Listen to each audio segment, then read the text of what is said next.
Anyone who's ever tried to get better at fighting games before has inevitably come across the term frame data, but perhaps you found it confusing, intimidating, or you just weren't sure what you were supposed to do with that information. Whether it's exposed in the game's training mode or not, all fighting games operate on frame data, and understanding how it works will not only allow you to understand the game better, but also to come up with better strategies for dealing with some of the toughest parts of the genre. There's going to be a lot of overlap with these two videos by Core Gaming that, if you haven't watched them, I highly recommend that you do. Those videos cover frame data a little bit as a part of a larger whole about the fundamentals of fighting games, but in this video I'm going to drill down into more specifics. If you're new to learning frame data, don't worry if you don't pick up all of it in one viewing of this video, and feel free to come back to it and go over different parts of the video as needed. As we've covered on this channel before, a frame is one still image drawn to the screen. Fighting games tend to operate at fixed frame rates with a certain number of frames per second, so a frame is just the smallest unit of time that we can measure in a fighting game. Usually this is 60 frames per second, but I'm going to put an asterisk next to that for Skullgirls because it technically runs faster than 60 frames per second, and I'll let you find the longer answer for that in the description down below. When we're talking about frames, we're just interested in how long something takes. How much time do I have to do what I need to do, and what can I do in that time? Frame data's only real use is to answer those questions, but in order to do so, we'll have some jargon to wade through first. The frame data of any attack is broken up into three phases: startup, active, and recovery. The startup frames are the part before the attack does damage. The active frames are the part of the attack where your attack can make contact with the opponent and damage them. The recovery frames are the follow-through at the end of an attack after the active frames. Depending on your game, startup might be measured a bit differently. In Skullgirls, we would say this move has 6 frames of startup, meaning that the first active frame that does damage is frame 7. In Street Fighter 6 and Guilty Gear Strive, we would say this move starts up in 6 frames, meaning that the first active frame that does damage is frame 6. It's a slight difference between how you read the numbers in front of you, but if you're ever in doubt over which one the community for a given game uses, the definitive answer will be found in the full frame timeline for that move. Okay, so we've got these 3 values and our whole move is made up of some startup frames, active frames, and recovery frames. Now what do we do with these numbers? Well, these aren't the only numbers that matter, because this attack also does something to our opponent. If they get hit by your attack, they get put into a state called hit stun, which is an animation where they can't do anything besides reel from your attack for a little while. How long exactly? That'll depend on which attack they were hit by. Lighter attacks tend to put the enemy into less hit stun than heavier attacks, and they tend to have less recovery to them as well. After your attack connects, we subtract the remaining recovery frames of the move from the amount of hit stun that the opponent was left in, and the number we arrive at is our frame advantage. But what if they blocked that move instead of getting hit by it? Well, as you might have guessed, in that situation they get stuck in block stun instead.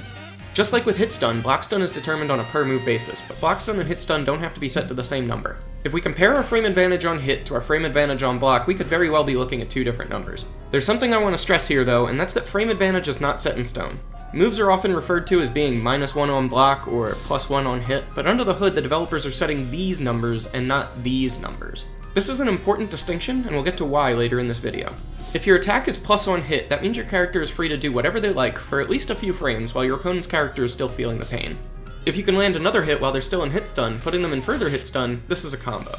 Combos are often some of the flashiest parts of fighting games, and they're important for making that first hit you land lead to as much damage as possible before they get to act again, oftentimes ending in a knockdown or, in Skullgirls' case, a reset. Typically you'll see combos in 2 ways: cancels and links. Depending on what game you're playing, you may have certain moves that allow you to cancel some or all of your moves' recovery and go right into the startup of your next attack, which of course gives you a large window to land that next attack while your opponent is still in hit stun. If you were to link your next attack instead, that means that after your attack is already recovered, there's enough time for you to fit in the startup frames of your next attack.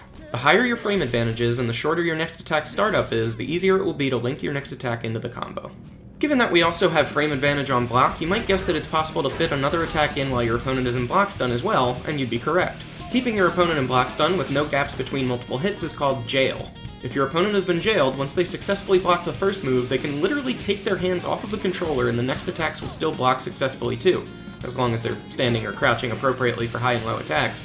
You can do this to drain resources like Drive in Street Fighter, or Tension in Guilty Gear, or you can force chip damage situations in Skullgirls where special moves and supers do a little bit of damage even on block. If you have frame advantage over your opponent after an attack, you get to act first, and that's a very powerful thing in fighting games. One thing I've seen again and again watching new players learn fighting games is they get stuck blocking a pressure sequence that they don't know how to escape. They know they need to respond with an attack of their own at some point to make it stop, but when they choose to do so, they get hit during the startup frames of their attack, also known as a counter hit, and now they have to endure the damage of whatever combo their opponent gets off that hit. Counter hits often reward the attacker with extra hit stun, extra damage, or other rewards, and that's because, while they can sometimes feel like a random outcome in the match, the designers want counter hits to happen as an intentional result from the 2 players trying to outthink each other. Those plus frames can be used to create a frame trap, where the attacker is very plus but doesn't truly jail the opponent, tempting them to respond with an attack of their own but with a window too small for their attack to actually get to the active frames in time. Guilty Gear Strive is built heavily around frame traps, with massive reward for counter hits and some attack strings having frame traps built into them. On defense, if you're trying to figure out if the move your opponent used is plus on block, this can sometimes be tricky. This can vary a lot by game, but of the 3 games I've found myself gravitating toward most, there tends to be a language to plus frame moves. There's usually a more noticeable wind-up to the move with a gap in the middle that you can interrupt, and other than that, light attacks in Skullgirls are often plus on block, as are close slash attacks in Guilty Gear.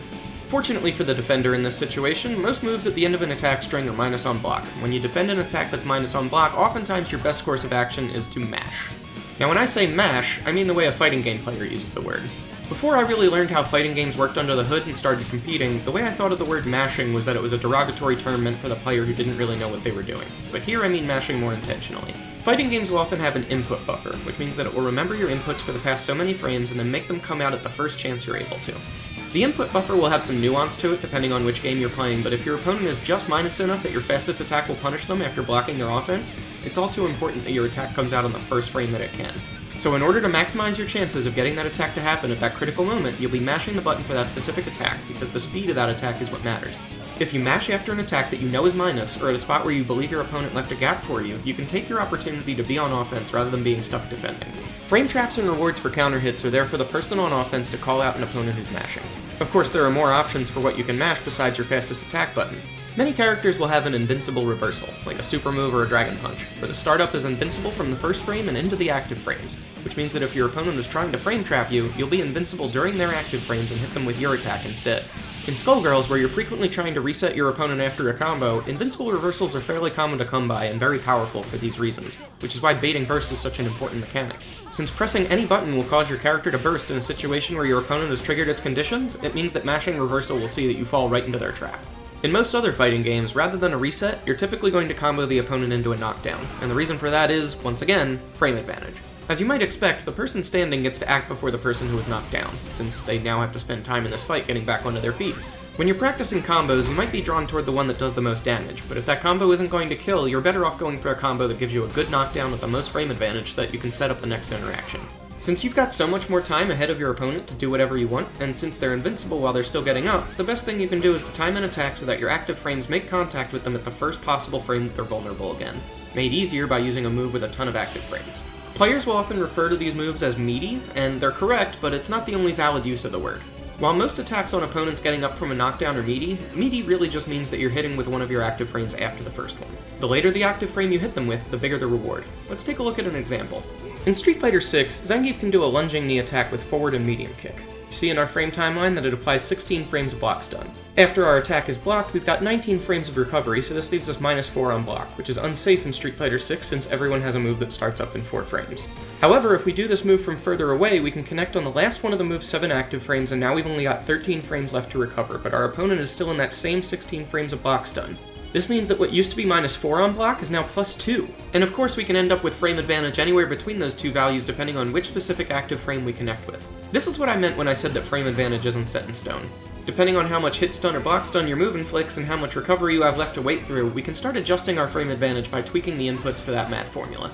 This same principle is why a dive kick might be very minus on block if it makes contact on your character's head, but can actually be plus on block if it makes contact with your toes. Alright, now that we've covered the components of frame data and their most common usages, we can start applying what we know and really make the rules of the game work for us. Let's say we've got the knockdown we were looking for, and we just want to bully our opponent on wake up. We need to time our attack so that our active frames coincide with the moment that our opponent stands up.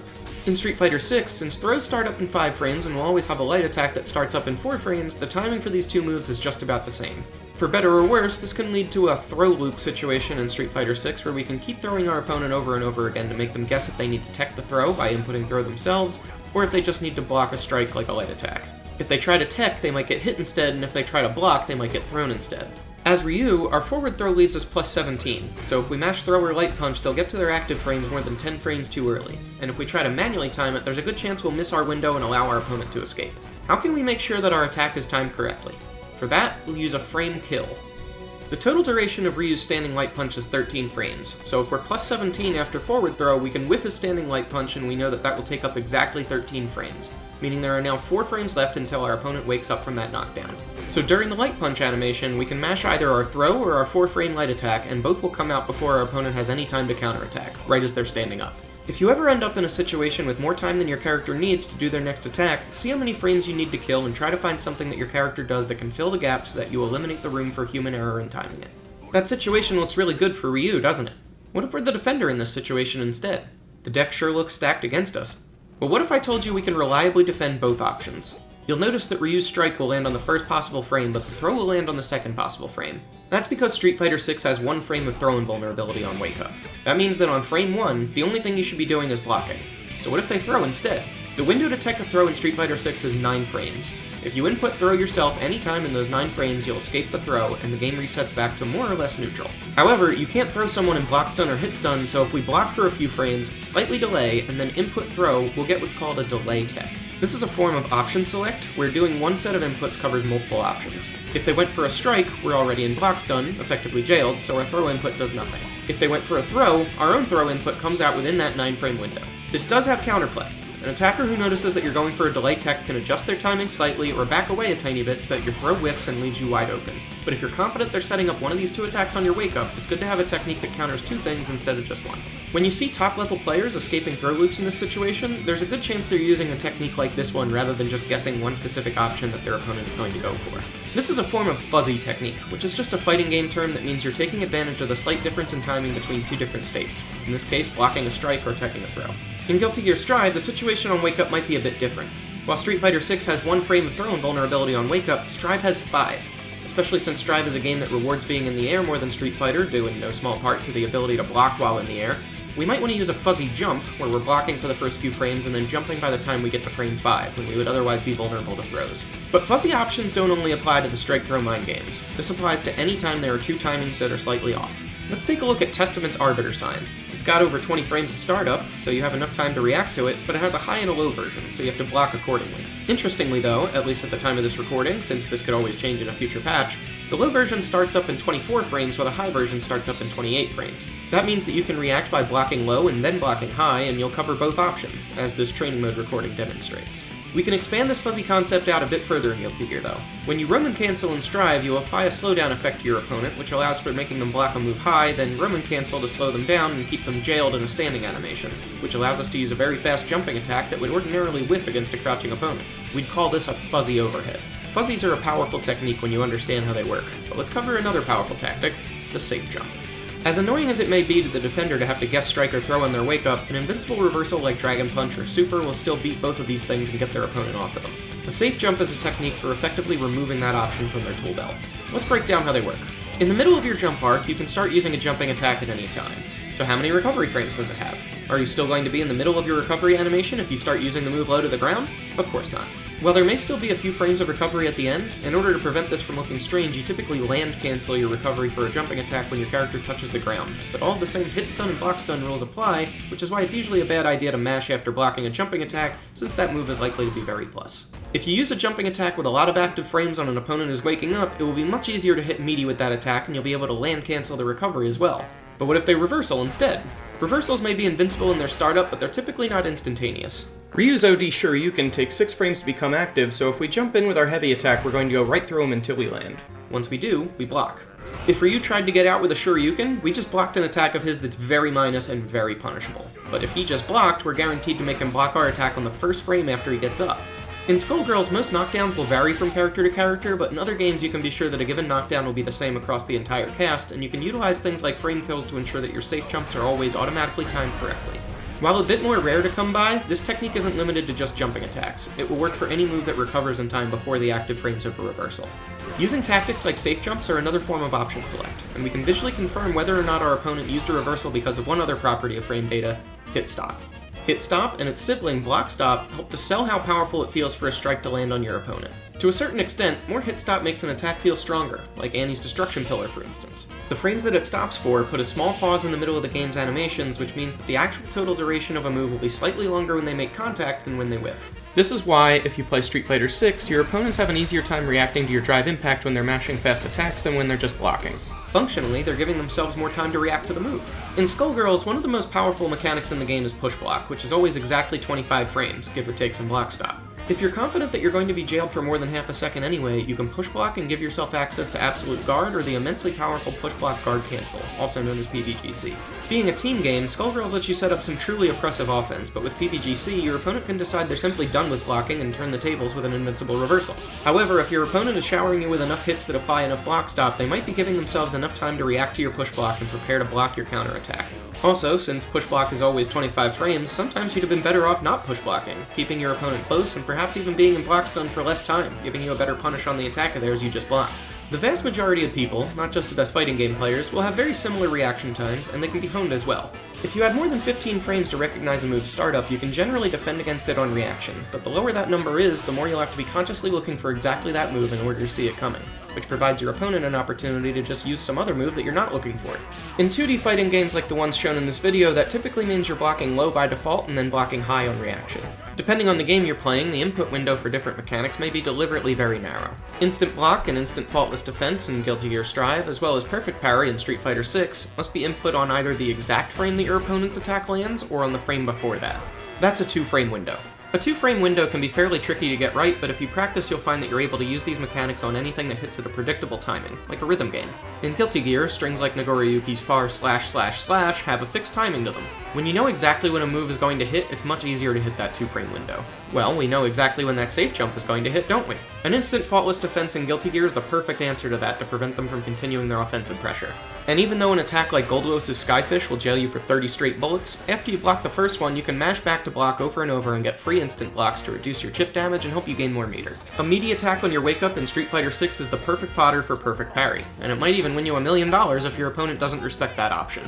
Mechanics like these can be input in such a way that you probably won't get them every time you try them, maybe not even most times you try them, but you can safely fish for them. In Strive, as long as your opponent's moves aren't fast enough that they'll catch you in the few frames that you're letting go of block, you can err on the side of blocking early and sometimes you'll get your instant block or instant faultless defense. In Street Fighter 6, if you err on the side of parrying late, the worst that can happen is that you'll block instead. But once again, there's still counterplay to these mechanics, and these ones in particular all happen to be countered by throws, so pay attention to your opponent's habits and pick the best option for your situation.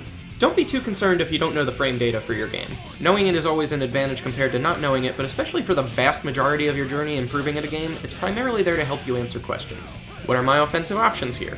How can I reduce my opponent's options? What will punish my opponent at this range? How can I defend against these multiple options that my opponent might use? With the examples provided in this video, you should now be sufficiently armed with what you need to know to dive into training mode and figure out those answers. When you know the full range of what options you have at your disposal, you really get to engage with the mind game aspect of fighting games where they're most rewarding.